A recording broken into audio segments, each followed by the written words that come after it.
वसईत सध्या मोठ्या प्रमाणावर वाहतूक कोंडी पाहायला मिळते। वाहतूक कोंडीची ही दृश्य आहे वसई पूर्व आणि पश्चिमेकडची। आंबाडी पुलापासून ही ट्रॅफिक असून जवळपास गोखिवऱ्यापर्यंत ही ट्रॅफिक आहे। मागील 2 तासांपासून अनेक लोक हे ताटकळ ट्रॅफिकमध्ये अडकून पडलेले आहेत। अनेक चाकरमानी मुंबईहून कामावून परतलेले आहेत। कुणी ट्रेनमधून उतरून वसई ईस्टकडून आपल्या घरी जात आहेत, परंतु दोन्ही बाजूने ट्रॅफिक असल्याने लोकांचा मोठा खेळखंडोबा झालेला आहे।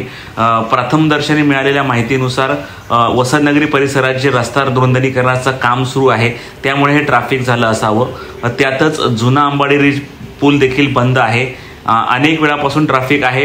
पोलीस देखील हे ट्रॅफिक दूर करण्याचा प्रयत्न करतात, परंतु ही वाहतूक कोंडी काही सुटत नाही। त्यामुळे रात्री उशिरा या रस्त्यावरून तुम्ही प्रवास करणार असाल तर जरा गुगलचा मॅप चेक करूनच बाहेर निघा।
कितना देर से फंसे?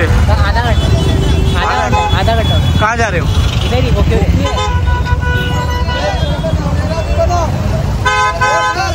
ट्रैफिक है।